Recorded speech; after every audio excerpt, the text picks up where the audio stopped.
Good morning, everyone. Suzanne Taylor King here for another Friday live episode of Unlock Your Way with STK.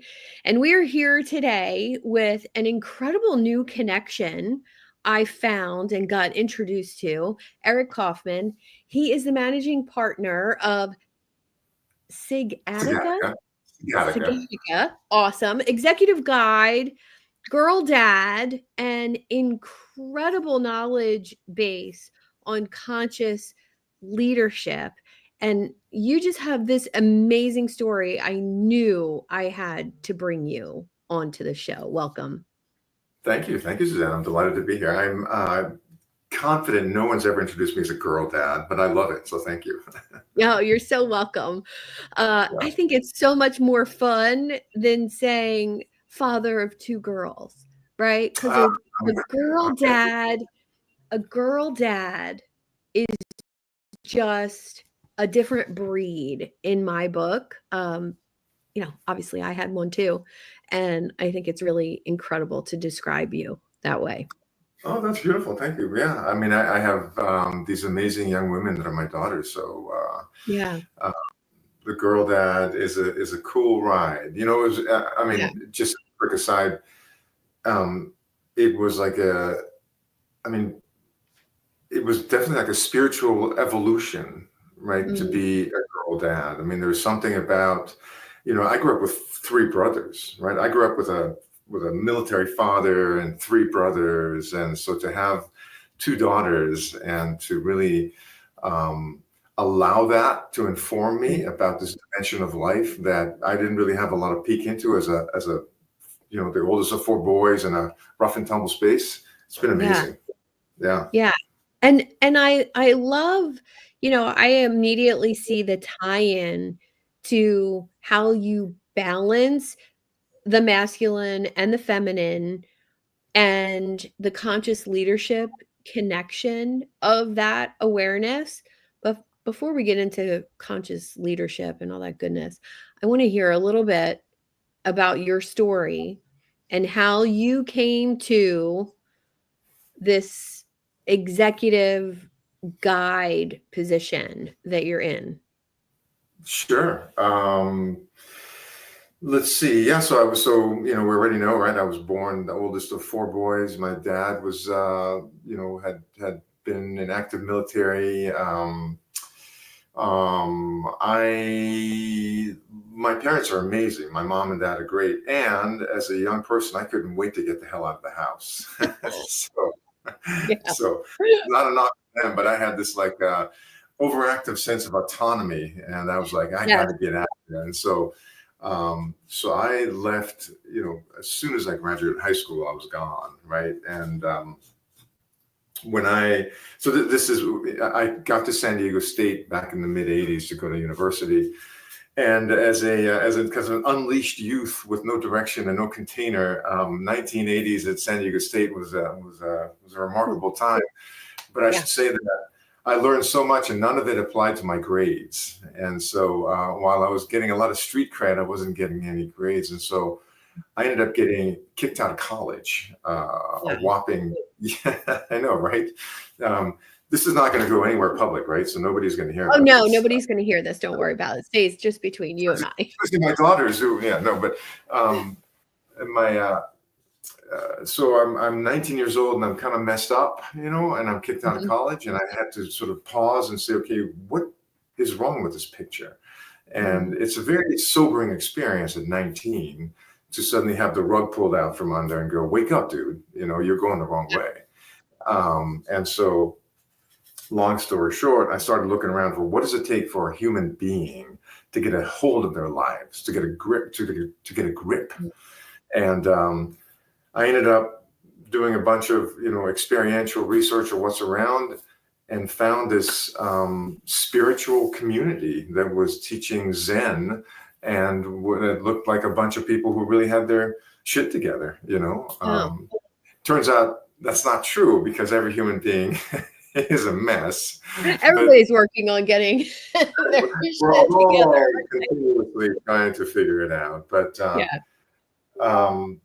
anyway, that kind of set it up for me to start being more disciplined, more intentional, more aware, more plugged in. And I ended up, being very involved in this community for 13 years. I went back to school. I graduated college. I went to work. I worked at 3M. I worked at Corning. I worked at some of these big, American institutions. And about 11, 12 years into that journey, I had this crisis moment because now I'm sort of, 10 years out of school and really getting promoted at Corning Labs.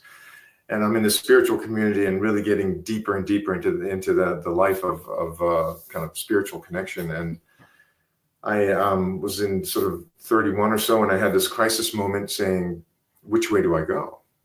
Yeah. There was a point where we have to focus more. And so would I focus my life really on this corporate journey that I'm on, or would I focus my life on the spiritual journey that I'm on? And after some real deliberation, I decided to go for the spiritual path and abandon the corporate path. Wow. And so at all of sort of 31 years old, I quit my job, gave away all my money. I shaved my hair. I, burnt my childhood photos. I took total oaths of like, I'm going in, all in. And I went off to New Mexico where my community had some property, spent 3 months building a cabin in the woods, and then spent a year there in a silent retreat. And the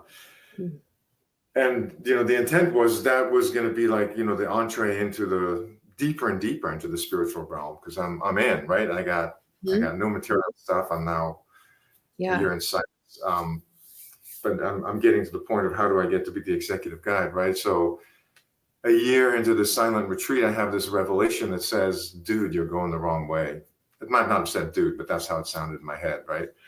You're going the wrong way. Your spiritual growth is not in seclusion, but with wife and children and service and community. Wow. It was a total wow, Suzanne, because I was like done with all that. And now I'm getting downloads saying, you're going the wrong way. You got to go back.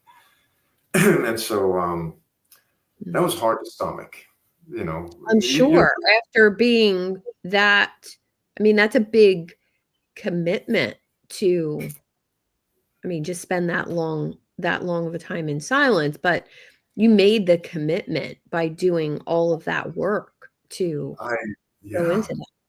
You're so right. I mean, it was a huge commitment, it was a whole identity. It wasn't just a commitment, right? It was an identity. I was like, this is who I am. I am now this recluse. I am going to live my life as a spiritual, seeker, and not in the material world. But that was cut short by this download. And so I turned around, went to San Diego, and thought, well, what the heck am I going to do? I don't want to go back and get a job, right? I want to be in this role where I can bridge these two worlds. How do I bring this deep world of spiritual aspiration and practice and this remarkable world of material accomplishment and specifically, leadership? And that was sort of the birth of it, and that was 27 years ago. And so it's been, that was kind of that was the origin of it, right? How to blend these two worlds. And then over the past 7 years, figuring out how to do that in a practical way has been sort of the great journey and the great gift of my experience. Wow. Well, so I'm really curious about when you say download, when you say, you were in silence for a long time. And it's funny that you say dude, because when I get a really good message, it's typically like a tap on the shoulder. Excuse me. Was it like that for you? Was it just like an internal knowing that you were going the wrong way? That's a really fine point of a question. I like it. I didn't hear a voice outside my head, right? And so it was more than a felt sense. I remember it as like a knowing, right? Not Mm, not a voice, but a sudden knowing. yeah, And the knowing felt like it was a third party knowing, as in like I'm not yeah, thinking this voluntarily, it's not like, oh, let me sit down and figure out this formula kind of knowing. It was like mhm, this knowing that came upon me. So that's why it has a sense of third party, and it has mhm. a sense of external input. And yeah, you're right to sort of pull the string. The words are, is it a download? Is it an insight? Is it a revelation? Is it a message? Yes. Yeah, Yes. because But it it's was different for everyone. I think when this happens, this distinction of, did you hear it? Did you see it? Did you feel it? Was it internal? Was it external? Was it through writing? Was it through thinking? And I often say for myself, I often say it's like I just remembered it. Like somebody told me 10 years ago this thing, and I, in the moment, say, oh, and I remember what I'm supposed to be doing or thinking or being. And I got that sense with you that it was like a really strong call to be bringing this spiritual knowledge to other people. Yeah, I really like that you use the word call, because that's how I often refer to it, as a Mm, calling. And I'll mhm, say that, so I'm 39 years now into a meditation practice. It's very consistent, right? I still sit every day, still do retreats twice a year, right? It never abated. It just changed as my life changed, right? mhm, But I definitely refer to these elements as a calling. And when I really reflect on what meditation has become for me at this point in life, it's become a practice of deep listening, right? mm, And we can listen at different levels, but in a way, like when I'm sitting on the cushion, it's almost like my head is tilted, and I'm attuning to what am I being called to? mhm. And quite frankly, in leadership and in life, it's such a big part of what I am teaching and coaching and helping other folks, other leaders in particular, attune to, because we are so remarkably smart, right? There's Mhm. such an incredible cognitive capacity.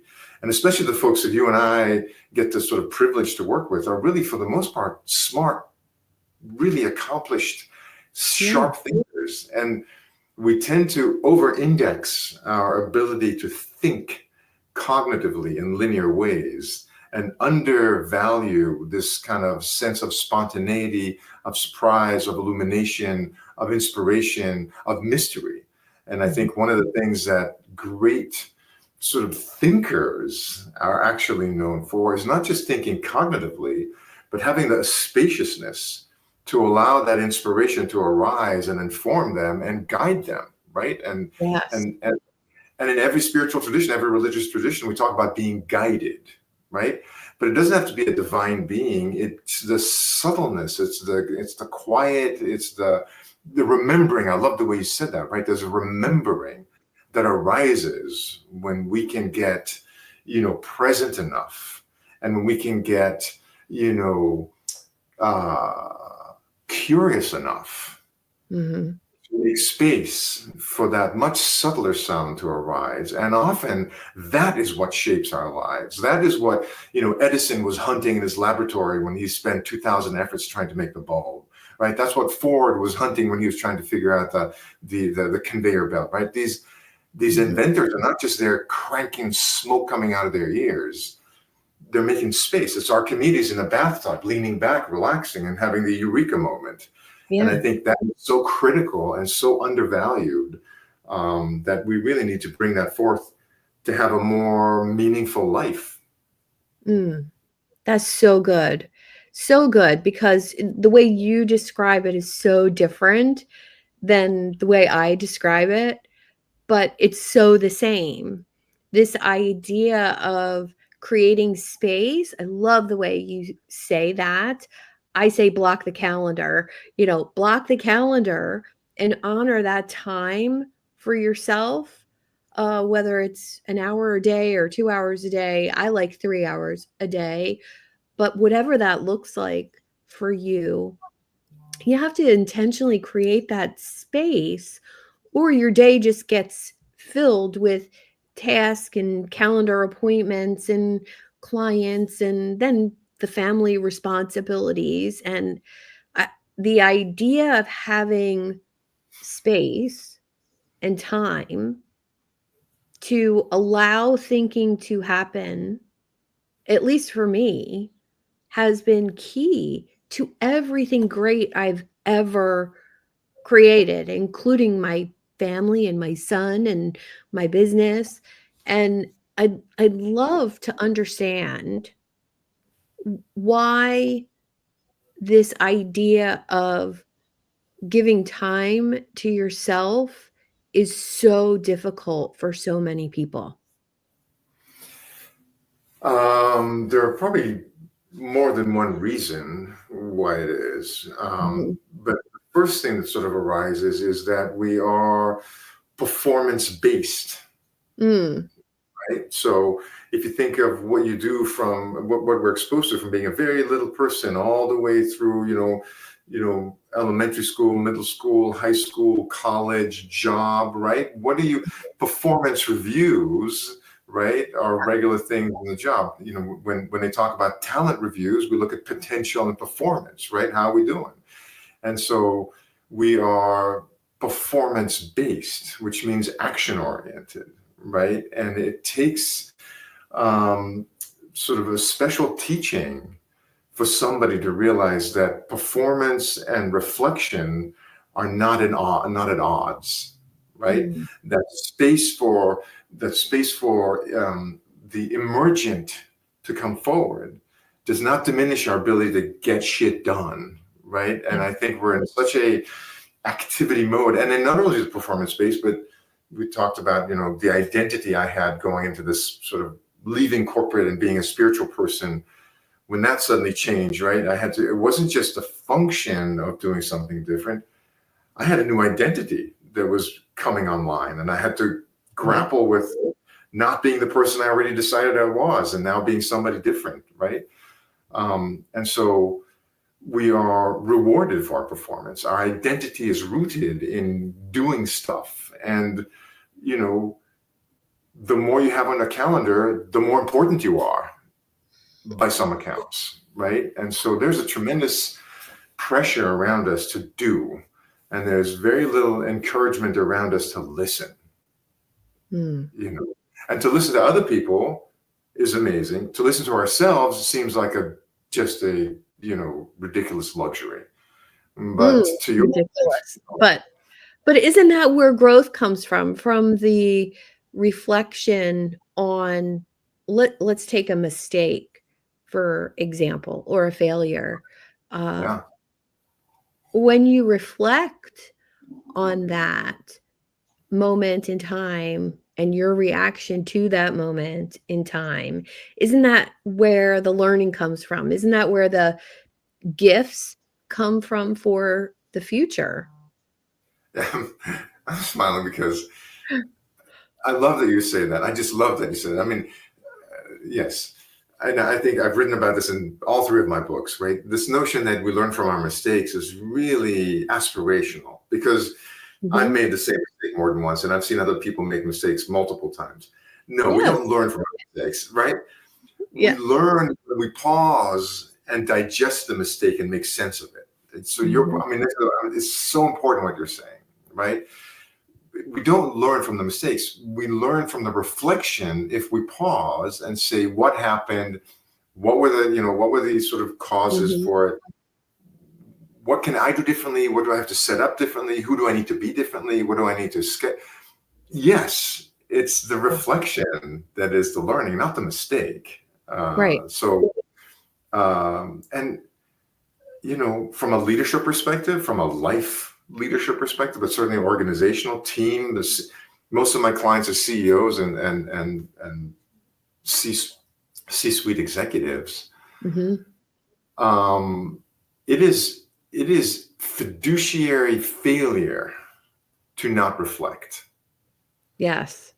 It is fiduciary failure to be so busy as to not have time to bring the most precious gift that a CEO can bring, right? Which is their sense of perspective, analysis, insight, understanding, integration. All these things require, a little bit of space. Yeah. So yeah. Let's do more of that. Well, I think, that this gift of knowing yourself at a really deep level as a leader, I know that as I've learned myself, I'm able to help others in I guess, a bigger way or a deeper way. If I thought about being the coach I am today when I was 24 running my first business, not even possible. Not even, I couldn't even think of who I am today because all the things hadn't happened to me yet, right? And I think finding gifts in tragedy and trauma and illness and all the things, all the mistakes, what's that thread that goes through life as a leader, or it doesn't matter if you're a coach, but if you're owning a business, if you're in the world, if you're a parent, if you're I don't care, if you're a CEO, it doesn't matter what position you're in because Mhm. this work applies to everyone. And I think it's allowed so much for me. And I'm wondering how do you describe that to someone who is running a company, leading others? Maybe they're a parent also. How do you describe that to someone so that it feels valuable and worth investing in? Um, so after many years of doing this work, I identified what I've come to call the number one barrier to executive effectiveness, Mhm. right? Number one barrier to executive effectiveness. And as you said, what you were saying, it was occurring to me that it could also be the number one barrier to parenting effectiveness, to relational effectiveness, but I'm going to hold it in the realm of executive, right? Okay. And the term that I came up with is ego myopia. Mm. Ego myopia. And ego myopia is basically not being able to see and regulate our ego, right? And our ego, and when you talk about the 24-year-old version, the 30-year-old version versus your current version, right? That notion of sort of the ego myopia means that my perception is wrapped around this tight, unit that is very centered and Mhm. self-oriented. And there's an aspect of that that's really necessary, right? We have to be able to function. We have to be able to be autonomous. We have to learn how to have agency in our lives. Those are all wonderful, powerful, necessary gifts, right? But ego myopia is saying that, I have the need to be right. I must be right. And so what happens to a leader who needs to be right in the meeting? Everyone else has to be either wrong or quiet. And there's, I'm being right. Or I have to be liked. That's another great one, right? And what happens to that? Now I'm so diplomatic as a leader because I want to be liked that I'm not actually saying what's on my mind. And, I'm perpetuating all kinds of dysfunction. Or I have to have might. I must be in Yeah. control. I must be in charge. I must have autonomy and power and authority. These are sort of ego myopia type of expressions, right? And it isn't that being right, being liked, or having might is inherently bad. It's just that it's kind of immature. Mm. And so it takes to evolve. To your point, right? The difference between the 23-year-old and the mature sort of person who knows herself Mhm. is that the ego myopia, the need to be right, the need to be liked, the need to have might, kind of evolves and grows. And what we can have on the other side of that, the need to be right, I must be smart, right? Matures into what comes online as wisdom, Yeah. right? Now, when I'm bringing wisdom instead of the need to be right, I can start seeing people for who they are, seeing the situation for what it is, seeing the bigger picture, understanding the consequences of what's going to happen and what made this come to be. That's wisdom, right? The need Mhm. to be liked, which is all about me, like me, see me, know me, matures to love, the ability to give to others, to see them for who they are, to honor and nurture their spirit, their soul, their body, their mind, their career, right? the love that is the inkling to give, to nurture. And the need to have might, which is I want to be in control, I mustn't be in charge, it turns into actual power, right? Wow. Living with purpose and relaxed presence, real personal power. And that power, when we come to it, is the only way that we can sustainably empower others. Because the leader who's still stuck in the need to have might cannot share power because they must have the might. When I come into my personal power, I can cultivate that in others. And to the point that you're making about this sort of, the knowing yourself, right? When I can come into myself and come into this wisdom, into this love, into this power, that's when I can begin to also really bring that up in other people. The reason you're such a fabulous coach at this point, there are many reasons, but knowing yourself allows you to see others and help them know themselves. Yeah. You don't have to be there and have them affirm you because you already know yourself. And when you can bring that as a coach, when you can bring that as a leader, when you can bring that as a parent, get comfortable in your skin, inevitably, it is not possible to avoid this. When we get comfortable in our skin, we begin to automatically invite and encourage and educate and coach others to be comfortable in their skin. And the collective effort of that is remarkable in terms of creativity, in terms of engagement, in terms of passion, in terms of ease. And so, yes, I'm a big fan. I'm a big fan now because I feel, as you were describing that, my whole body is like, yes, that's what's required. Yes.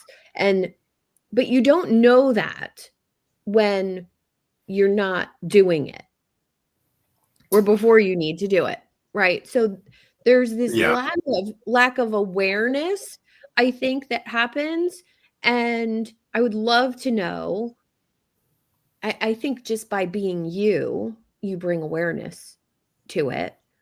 But I know it's more than that. I know that when you have a conversation with someone, they don't even know that you're going to become their guide on that initial conversation. I know they don't. So how do you navigate those conversations so that someone could understand what's possible when they haven't even begun to do this work yet? And I know you do this, but I'm so curious about how you present it in the conversation.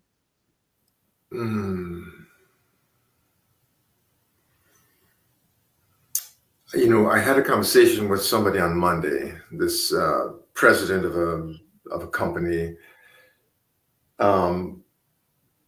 Quite frankly, to your point, it was just an introduction. So I didn't, right?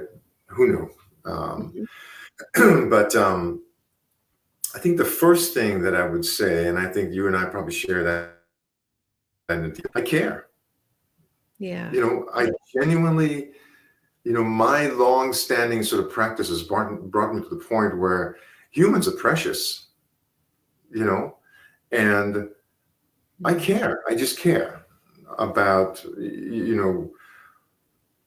for me, it's a spiritual motivation, right? I really care about wanting to have folks wake up to their own remarkable nature and then to continue to do that for others, right? There's, one candle lights the next candle, lights the next candle. And when one candle lights the next candle, the first candle is not diminished for lighting the candle after it, right? And then so on and so on and so on. And so, and then not unlike what you do, so, and, on display here so beautifully, right? I'm curious. Yeah. Right? I'm not entering into the conversation to tell you, I don't start a conversation by telling my life story. You said, tell me, your origin story. In this venue, it makes total sense. But I'm not entering into a conversation with a stranger going, let me take you back to when I was born, Yeah. I'm curious. And what happens is when you combine care with curiosity, we then enter into a conversation that goes below the level of your sort of day-to-day transaction or the sort of, cocktail party. Something opens up when we show up with care and with curiosity, right? And then, there's a little bit of I'm going to go alliterate here, I guess, that I care, I'm curious, and then there's some courage to name things, right? Not Yeah. to name it like, I see this in you, I, the great oracle, but when I heard this in what you said, is that what you meant? Because I sense Yeah. that it's emerging and you haven't named it fully, but that's what I hear. And they go, holy shit, how'd you figure that out? Yeah. Yeah. And so I would say, the care is sort of the love.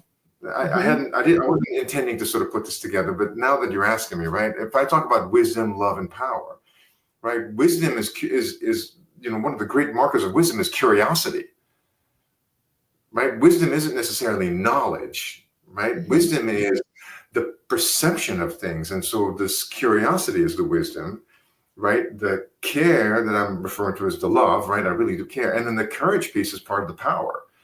So this is very cool. I hadn't actually put that together before, but that's how we engage in the conversation. I bring care, I bring courage, and I bring curiosity, and we enter then into an experience that is not the ordinary, typical experience. Yes. And once we begin there, just like this president the other day, said, "What does it take to sort of work with you?" And it's funny because I'm like, well, what do you mean? Because I'm in the conversation. Yes. She's like, yeah. You said, wait. I wasn't even going there yet. I wasn't showing up with that intention. Right? You would be appalled because I have done this. I had, it wasn't that long ago, I was talking with this business owner, this wonderful woman. And then she goes, well, what does it take to work with you? There was another one of those questions. And I was like, wait, I'm not ready. I'm like, I'm in a whole different mindset. I can't answer that for you. Can we talk again tomorrow? And she's like, what? Yes. I'm like, I know this is the worst sales pitch ever, but I kind of, I get in the mode and the groove and I want to stay there. And so that's sort of the pleasure of it, right? Because to have these, and then when it goes on, like if I'm coaching somebody over time, right?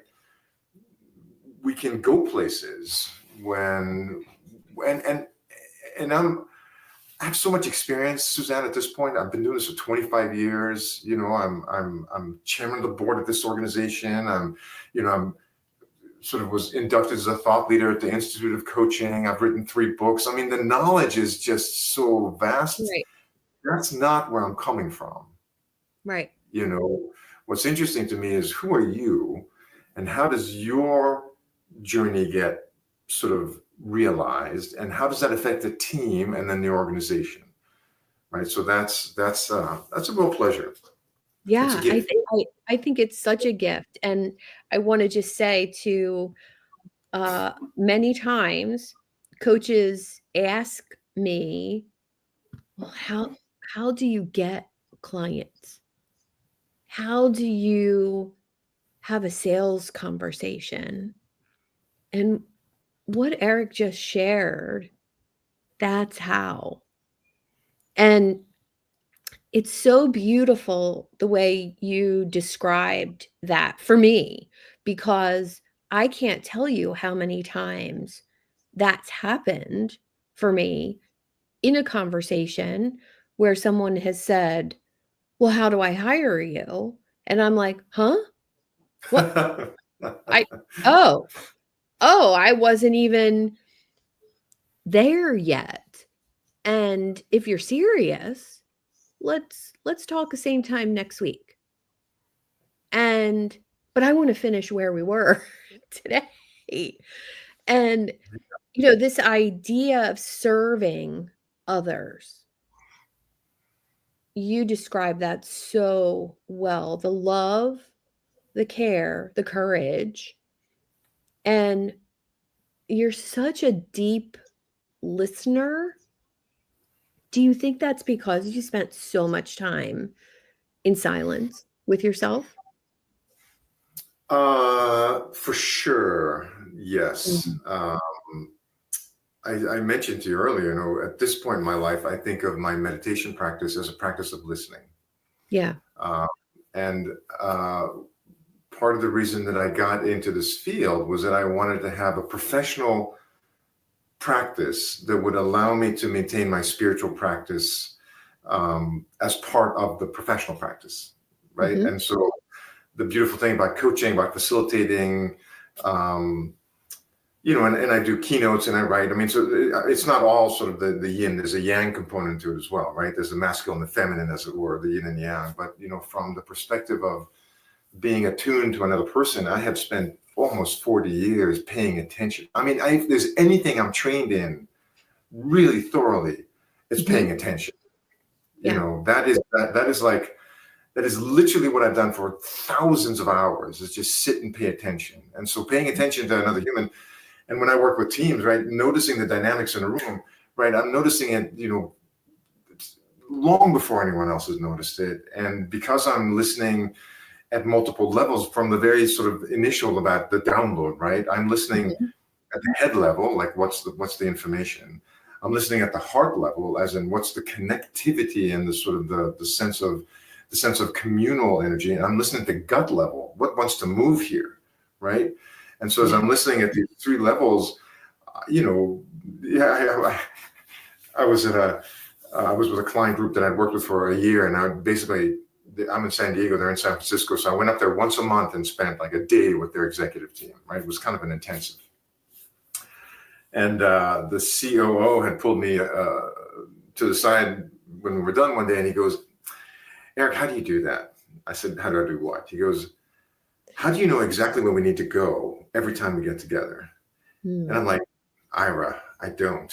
He goes, "I don't believe you, because every time we get together, we get to this place that we need to get to. How do you do it?" I have an agenda, I have a process, all these mechanisms, and I have these systems and frameworks. At the end of the day, I am listening at a level that none of them is listening, and I can feel what wants to emerge, and I let it come in, and I invoke it, and I give it a name, and then suddenly it's in the room, and they're like, "Holy shit, this is exactly what we needed," So So I am, of all things in my life, I am trained to pay attention, and that is predicated on listening. I love that, and I hear something deeper, the intuitive piece and the trust that is required in order to show up like that. So that trust comes from experience and, hundreds, thousands of hours of doing it. But having other people see that in you and trust it also, a team full of people trusting where you're gonna take them, such an incredible gift. I mean, you are so sharp. I freaking And love you get this. paid for it too, which is really cool. It is cool. But Suzanne, your distinctions, your inquiry, I'm really enjoying being in your presence. It's a beautiful thing. I mean, I know this conversation is sort of about me, and you're on display with all your genius and beauty and the depth and nuance. I mean, the things you're bringing forward are just so gorgeous. I love it. And and you're absolutely right. I say this to executive teams that I work with all the time. I have no misgivings or I am fully aware of the privilege that they are bestowing to allow me to drop into the middle of their community and affected by my presence. It is never lost on me that this is a privilege and a responsibility. I take it very seriously. And you're right. I mean, it's a big deal, right? Because, I'm sitting in the room there, and I was recently up in, it was Vail, right? The global executive team had come together, right? So they in some really nice hotel in Vail. And I'm sitting there with, here's the global CEO, the regional CEO, the chairman of the board of this, whatever it is, a multi-billion-dollar organization, right? And they're basically handing the reins over to Eric. Help us. And it's never lost on me that that's a big responsibility, and it's also a real delight. Yes.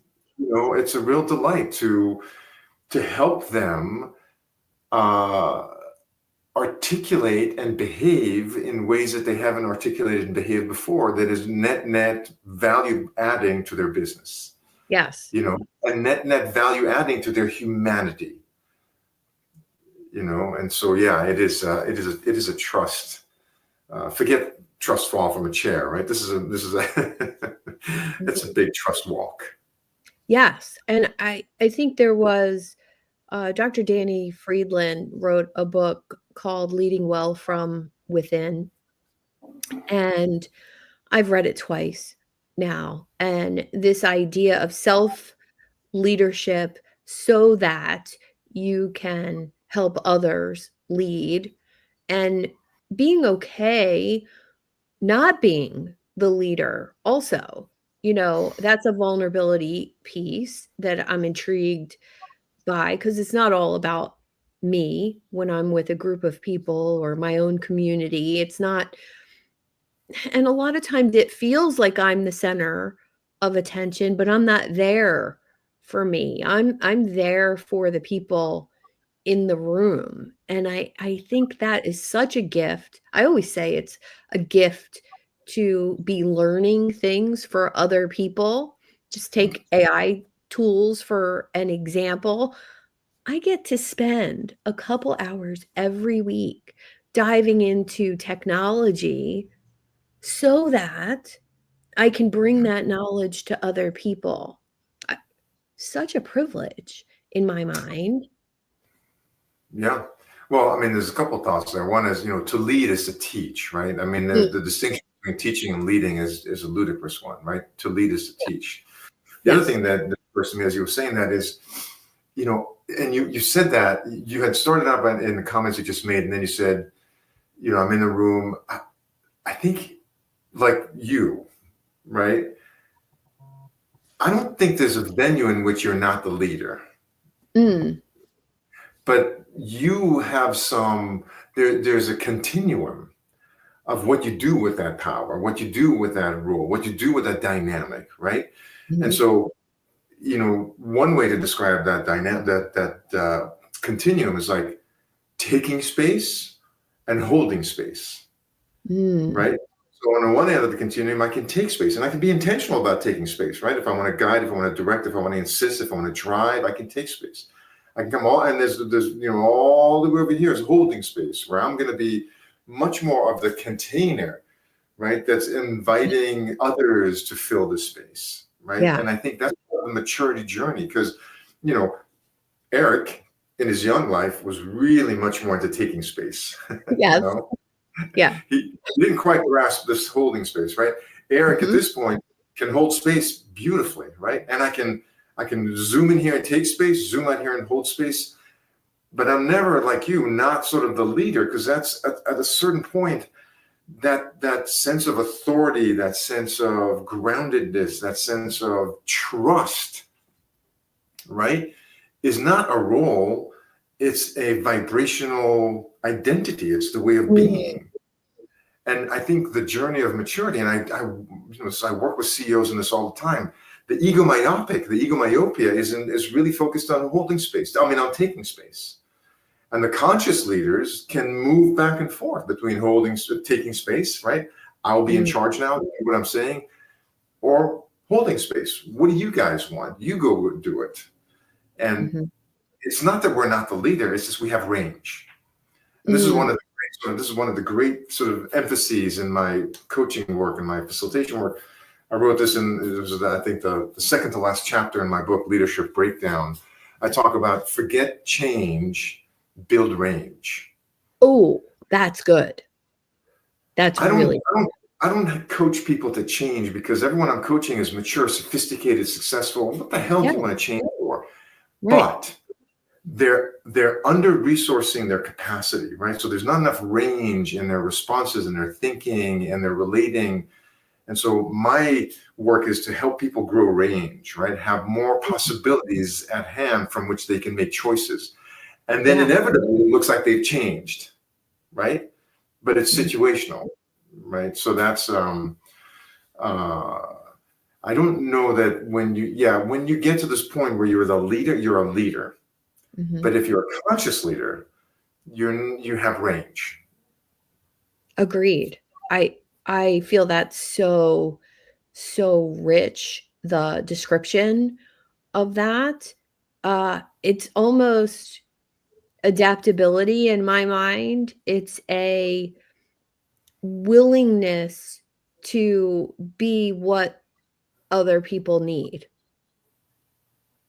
Yeah, and but there's a version of being what other people need that looks like people pleasing or being a Yeah, chameleon or right. yeah, I don't think you're referring to that. I think you're coming back to this point of service, right? yeah, And I'm saying if I'm stuck in ego myopia, it's all about me. I have my need to be right, my need to be liked, my need to have might. It's hard to flex because I need what I need. If I right. can move and mature and grow into wisdom to see what's necessary and what's happening, love, the capacity to actually attend to what other people need in that space, and then power, the ability to move intentionally and purposefully in that space, then yes, I have range, right? I can be what people need. And there's sort of the classic sales line, right? Sometimes you need to be, sometimes you give people what they want so you can be there long enough to give them what they need. Mhm. Because sometimes what people need is not what they think they need, Yes. right? And I think when we can tune in, not just to what they need, but we can tune in even deeper to what they require that they may not be able to articulate. And Yes. then we can bring that forward. Now we look like we're prescient. Now we're looking like we're reading the future, which we're not. We're just paying attention. And my staff, the folks that work for me, the folks who work for leaders like this, they feel so supported even when they're being pushed. Yes. And that's a beautiful thing because now they're not grumpy, they're Mhm. engaged. And we all know about the research on engagement, right? Yes. Yes. One of my dearest friends said to me yesterday, she's been doing something in her business for about 2 years and it's not working. And Mm. she said to me, it's not working. And we're on the phone and I smiled to myself. And I took a nice deep breath and she said, "What?" And I said, "I know it's not working. Do you want to do something different?" And she said, "Yes." And inside, I was like, "Finally, finally." But she had to get to that point. I can't push somebody to change or want to do something different. But it was such a incredible moment for me to feel her willingness now to see things differently. And since we're really good friends, she's not a client. We're really close friends. To have her see now, and when I experience that, and I'm sure this happens to you, when someone gets it, when someone just sees, doesn't matter if they're paying me or not, that feels like such an accomplishment, and not from an ego-based, "Oh, Sue is great. Eric's great. Look what he did." But a supportive, engaged, just, I'm living my purpose right now.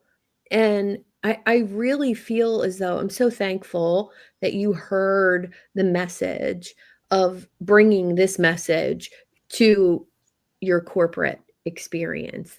That blend that you have is so needed today. Not everybody is a conscious leader. Not everybody has a conscious community or culture within their company. And I think it's so needed right now, and such a gift that you've brought it together. And I'm honored that I help you tell more people about Mm. it because of that. Yeah, thank you. That's beautiful. Yeah, they, Welcome. you know, um, the arc of history Mhm. had a particular bend right in the 1750s, right? It was called the Industrial Revolution. And the Industrial Revolution had many implications, not the least of which is it birthed the era of the entrepreneur, Mhm. right? The commercial leaders. We didn't have that before. We had tradesmen, right? There were kings, there were priests. They sort of ran the world, right? And then you had the commercial class that was the kings and priests were always fighting about who could own the commercial class, right? Because the people with Mhm. the money had the power, and the people with the power had the money, right? The advent of the Industrial Revolution sort of democratized the distribution of means and money and middle class, upper class. Suddenly, there were people of wealth and power that were not from noble blood or from priestly lineage, and Mhm. so it was a revolution in human sort of culture that became this new class of people with money and power based on business, right? And Mhm. fast forward, post World War II, where sort of the kind of post industrial world really picks up speed, and where we land today is that in sort of the course of history, the kings and the priests or their equivalents, whatever, right? The governments and churches are not calling the shots; business people are. Yeah, Do we need any more evidence of that at this point? I've been talking about this for the last 5 years, and it's on display in the way that completely. Yeah. on display at a whole nother level, right? Yeah. Business people are running the show. Mhm. And if we don't raise their consciousness, if they're just driven by this sort of ego myopic need to be right, have might, to just have power, Mhm. the executives in organization these days are implicitly and explicitly now in charge of the architects of our freaking world. The Yeah. physical world, the mimetic world, the cultural world, our relationships, where we think we want our tastes and fashions are orchestrated and architected. And so this notion of conscious leadership is not just about sort of solar panels and recyclables. It's about really holding space, being a steward for humanity and for the planet. And so we have this like incredibly critical moment to raise consciousness among executives who are the architects of society and the planet, so that as they're architecting it, they're doing so from a place of awareness and consciousness of the implications, near term, long term, and to all stakeholders. And so Yeah. Oh, that's what. people and planet, right? Like it's, who are we being as a business owner, small or large? This applies to even the smallest business owner because they are influencing other people. If you're selling a product or a service in the online space, you have a responsibility to the people that are buying from you, in my book. And to the people that are manufacturing, the people that are shipping, and the people that are billing for it, Yes. right? So yeah, that's that's part of my. I mean, I have my own personal, you know, lifelong fascination and practice around combining consciousness and business. Mhm. But there is a bigger game afoot than Eric's intentions, right? There is a reality which says that we need to affect. Business school doesn't do any effort to raise consciousness, right? You read a P&L, you do marketing, you do finance, you do strategy, all these wonderful things. But now we are talking about architects of humanity and architects of the planet. So let's invest and insert consciousness into these folks so that they're architecting from that place as well. Well said. Tell us a little bit about how we can get in touch with you. How can our listeners today get in touch with you, follow you, get on your email list, and all that good stuff? Yeah, wonderful. Thank you. The social network I'm on, the only one I'm on is LinkedIn. So, Okay. Eric Kaufmann, my name on LinkedIn. My mugshot's on there, so you should be able to identify me. Yes. I have a newsletter that I put out that goes sort of deep into principles and practices of how to do this. And my email is Eric, my first name, at Sagatica, Sagatica, Sagatica. And if you email me or just go to the sagatica.com, there's a place to join the newsletter. But yeah, thank you for inviting me. And I said this once, but it's such a delight to be in conversation with you. Your own wisdom, love, and power are so on display. It's nourishing to me to have this conversation. So thank you. Oh, Yeah. you're so welcome. I'm a words of affirmation girl, so I really appreciate that and love that so much. So thank you for being here today. I appreciate you, and we'll talk again soon. I know. I look forward to it. Have a great day, everyone. Cheers.